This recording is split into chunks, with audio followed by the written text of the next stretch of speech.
Just try and hide with that shiny tag on you. No. Got her.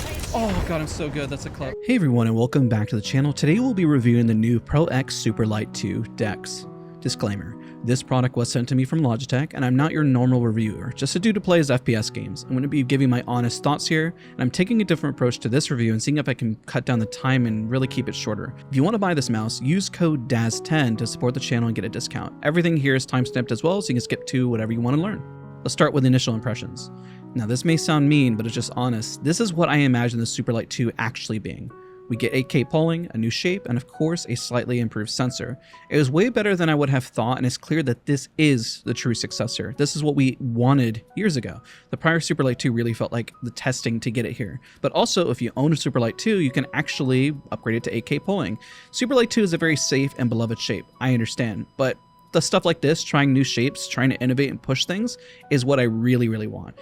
I like it, again, at the end of the day. I'm just being honest. If I did not like it, I would pretty much tell you right now that I didn't really like the mouse. But hey, this is what we should have gotten. Comment down below if you feel that same way. Let's continue onwards. The unboxing. It's pretty straightforward. Logitech G keeps the packaging to a minimal. You get the dongle, you got the USB charging cable. Also, the puck does list you can use PowerPlay, which Logitech has sent me. And yeah, it even works with 8K polling. I did test it. So for those who use it, tested it, it does work. I actually have the mouse pad underneath my glass pad, so it works through that. So just a little interesting fact, so then you get more surface. Just make sure that when you move your arm that you're using, covering at least the charging part. The boxing is normal for just any Logitech product, so no surprise here. All right, let's get into the specs. It is 60 grams, but if you remove the bottom puck, you can save 2 more grams. It is actually 58 grams total. So screenshot here, just overhead so you see it. I always tend to remove the bottom piece personally, so it's less back heavy. Just feels like the glide is better. Personal preference, whatever floats your boat. Logitech seems pretty firm on the weight and also helps provide balance they're looking for their mice. I've been using a lot of light mice myself as of late. Even had a member of the community, Steez, help mod my G309 to 48 grams using the PowerPlay puck, which is amazing. I see what they mean going for 60 grams. I do prefer a lighter mouse, but I still aim really well with this, and it feels really nice. Actually, I'm kind of shocked how good it feels, to be honest, even though I've been using other stuff in testing like the Arbiter, which is like 38 grams, and this just feels good. It's impressive. Now, the battery life, 95 hours on 1000 polling. It says around 19 hours with 8K, so I took a screenshot here so you can see. At 96%, it reads 18 hours. It says the max charge is 19 hours at 8K polling. So to scale that with 2K and 4K polling accordingly, just know that you'll get different variations in battery life. So this does have a Hero 2 sensor, but is slightly beefed up from the Superlight 2 with 44,000 DPI, 888 IPS, and 88 Gs of force, how fast you're moving the mouse and it registering the faster movement.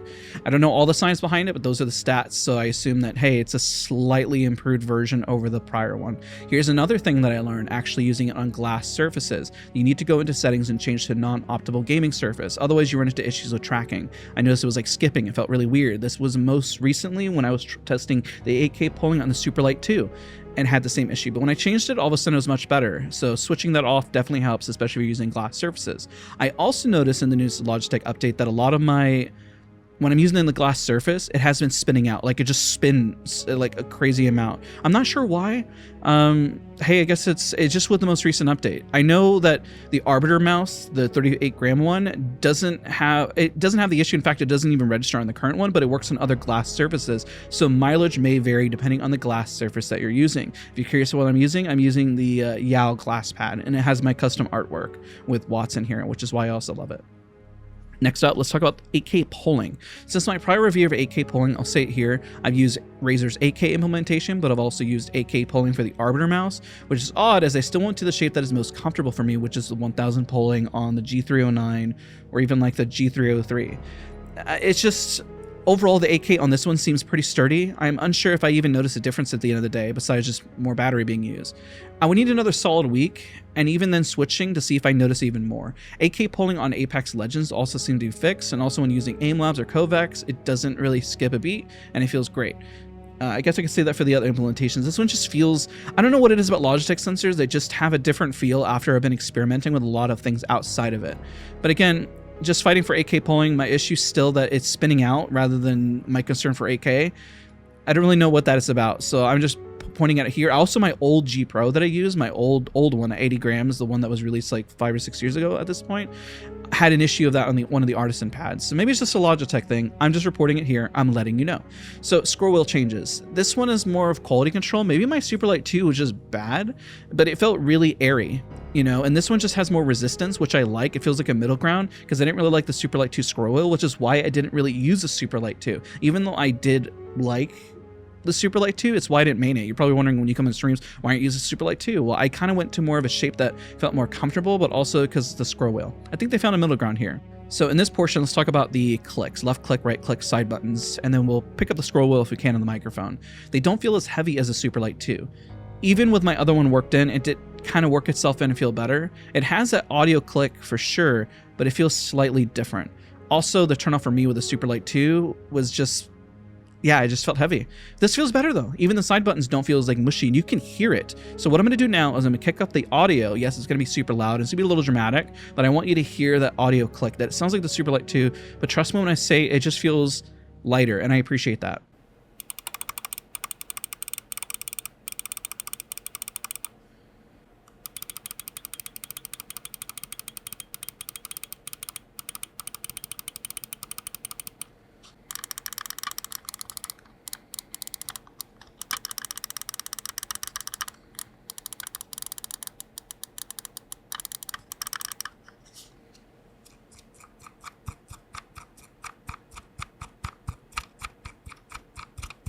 Now for this section, what we're going to do is we're going to understand its shape. We're going to talk about Superlight 2 versus Superlight 2 DEX because it is an ergonomic mouse and does have a different shape. We're going to talk about the G309 versus Superlight 2. We're going to talk about the Arbiter versus Superlight 2. So those are smaller mice, so you can kind of get a comparison and how much, I guess, just different this mouse is.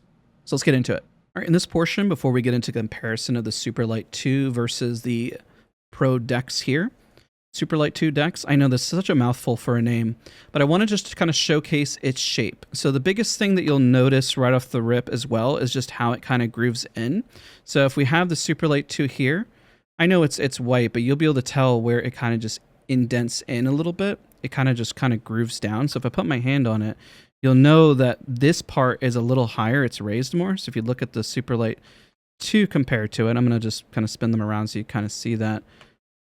There you go. See that hump right there? There it is. That's where it's most prominent. And that's just kind of what I was looking for. It's a little hard because I know it's on a white. You know, if it was black, I feel like I would struggle a little bit more too. But you see where that little arch is there where you put your hand, right?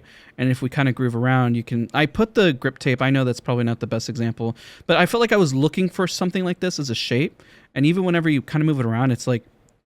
It's not like a normal potato. See, there you go. See how it kind of arcs a little bit and moves over, and the other, when you look at the normal Superlight 2 here, it doesn't have that. Of course, I have changed the mouse speed on this. Sometimes I put dots, sometimes I don't. You kind of see where it's a little thicker here and where it kind of really grooves in. Pretty interesting comparison there. Yeah, we have USB-C. I felt like that kind of went without saying. And yeah, I mean, this part also on the side here, I don't think it's going to be able to pick up. What I'll probably need to do is just remove the smooth the grip tape. I hate doing that, but we'll have to do it. Actually, no, it actually kind of showcases on its own. This kind of had bulbs out a little bit more on the side over here, where it says the Superlight. I mean, I guess you could see it here. There it is. You see on that side and this side, it kind of just grooves. And just, again, it's more ergo on that side. So let's go and keep going on the comparisons. Just a smaller mouse. This is the Arbiter. This is an 8K implementation as well. Much smaller mouse, 38 grams, so much smaller in overall shape. But then, of course, we got the Superlight 2. You can really see the difference in the shape. So if I were to put them, let's say, like on top of each other, and you kind of see... I know I'm not the best at this, but it's much smaller. I mean, this one right here, it's definitely much smaller. There you go. It's a much better view. I knew I would nail this at some point. And let's go and do that with the Superlight 2. Just so you see them both. I mean, I guess they're pretty much the same length when you look at them as well. They're pretty close. And then when you bring in the Arbiter in here, I mean, it's pretty dramatic, that size difference. You see, like, that hump just is so pronounced for the ergo shape. So I guess if you're more of a palm user, this is also great, but I still don't find it bad for like fingertip as well, or claw in the back, which is kind of nice compared to like the Arbiter. This is a very, very small mouse, and while it can be a little long, you don't have that prominent like upper part. And here's my modded G309 that I have as well, so you can kind of get the, because the G309 is pretty small, and I use the puck at the bottom as well. See, look at that, like it's just so much bigger, more prominent, right? And yeah, I use dots for like everything else, like the dot mouse skates. I would say these two are more in line with each other. These two. This one is like its whole different shape. It's like a Zowie. It's like a smaller G703. I went digging for my G703. I'm sorry I couldn't find it. I know I apologize a little later in the video, but I'm not gonna lie, I was struggling to find it. But yeah, I mean, this shape is, it's interesting. I do like the way it feels, and it does have that little bit of arc. You do have more of the curve up here. It's not as high. It's a high profile, not a low profile mouse compared to these, and it does indent quite a bit on this side compared to, you know, the Superlight, or compared to, I mean, even the G309 when you look at both of them at the bottom. Oh, hello. Get one that I haven't like torn to shreds at the bottom. It's another G309 that has a different battery inside of it. So if you know the G309 shape, and you can kind of see the comparison and where they stack up. I know I'm not the best at this, but I think you get kind of a nice perspective on what this mouse is and what it looks like. I know we'll be doing a lot of B-roll shots as well. Kind of get you a nice feel for it. I mean, it spins quite nice, even with the current mouse skates. Just like, this is a glass surface. And keep in mind, these are using different mouse skates for glass specifically. They're the, I can't remember the name offhand that I know, but I know these, like I put core pads on these. Core pads are usually the Obsidian dots. Yeah, Obsidian. I use a lot of the Obsidian dots. I don't know, but like overall, I mean, really, really nice. Spins really, really well for just their base mouse skates. But you can probably put dots everywhere at the bottom, like I have for other mice. Don't pay attention. These were just me experimenting on this one. So the ones that are more active are the, I've used Tiger Ice as well. So Tiger Ice dots are also fantastic and very beneficial. So hopefully this, I know this is probably a little longer. I apologize for that, but I wanted to give you just some quick comparison, just kind of me like pointing out what this mouse looks like and how it feels. And then just its honest shape. So if I did a bad job of it, I am terribly sorry, but I think you have an idea. So let's go through the different grip styles real quick with it. I tend to use, like if you use fingertip, this is fingertip grip with it, even with my hand. If you use claw, it really comes in real nice at the back right here. Claw to touch the back and then kind of arc like this if you want to. And if you just palm it, it's probably where it's most comfortable, to be honest. I tend to put my middle finger and index over here. And even with like a modified grip style, it's pretty nice. Like it just, this arc right here, it's not just right on your hand. The fact that it curves over like this really, really helps it a lot. And it just makes it feel very comfortable. So then your hand just kind of molds to it. It's not like holding just a potato, but a curved or nice feeling potato. I guess the best explanation I can give. Well, there you go. Let's go into some of the raw impressions here in a minute. Let's cover the quick positives again. So if you come to this portion of the video and you just want like a speed run of it, Logitech is bringing back things we all personally wanted, like 8K polling and it just improved sensor. The shape is really nice. It's like a smaller G703. I wish I could find my G703. I have no idea where it's at. I looked for hours. I just couldn't find it. So I'm sorry I couldn't give you that comparison here in this video. The sensor performance is better than the Superlight 2. I know I've said that already. And it's just an overall great middle ground. This was the testing grounds to make a superior product. So big W. The overall cons, though, is that if you want lighter than 60 grams, I'm sorry, this mouse is, let me remove the puck, it gets to 58. It's an ergo shape, so if you're left-handed, not the mouse for you, probably should try the Superlight 2. It's costing around $159, so that could be a con. It's pretty expensive, but you are getting a lot here. And it feels like a catch-up for Logitech, so I'm putting it as a con here, because it just feels like Logitech is really catching up to what everyone's wanting, but also they haven't really pushed the boundaries, just catching up.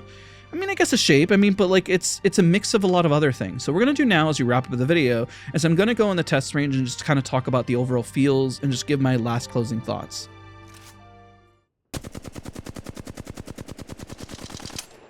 Okay, not bad. I mean, I've been sitting here just trying to get used to it. And I used it a lot last night as well. Not every spray I do is going to be perfect, but nonetheless, you saw that nice spray earlier. Felt really good. It didn't have to take me very long to just kind of find the overall comfort. I really feel like I have a lot of control just because of the way the ergo shape feels. I haven't used an ergo mouse in such a long time, so it is a nice change of pace. I'm kind of curious. Oh, there it is. Wow, it actually spun out. Well, there you go. You know what I notice is whenever I'm lifting just slightly and then I put it back down, I wonder if I change the liftoff distance, if that'll change anything. But I notice you probably saw it whenever I kind of like lift and touch on the glass pad. And I know it's a nice glass pad. See, it's got watts on it. It's really sick. I love it. But I notice this probably whenever, see if I can replicate it again. It's almost like when I hover over and the sensor might be going onto something. But I think that's the real issue that I'm having with it. And maybe I can change it because you can change liftoff distance. And somebody comment down below, again, what your solve was for that and then how you managed to fix it. Overall, I think it's a great mouse. Like I said, I think they changed some stuff with their sensors just a little bit with the most recent update. Some of the sprays are good, some of them are not so good. You saw that one earlier, which was really, really nice. And then sometimes you get some good ones, sometimes you get some bad ones. Nonetheless, it is nice. It is really nice. I do find a lot of comfort. And it's weird because sometimes it takes me like a solid, I would say it takes like a week to really break in a mouse and understand like how it's supposed to feel. But then, I mean, you adjust pretty quick to this one just because of its overall shape. So I guess the closing thoughts again, I do like it. Don't forget to leave a like, comment, subscribe. You can use the link down in the description down below to help support the channel. Definitely need it more than ever, and times like these definitely help a lot. If you enjoyed this review, be sure to leave a like. Use code DAZ10 at checkout to get a discount. Thank you guys again. See you guys all in the next one. Bye everybody.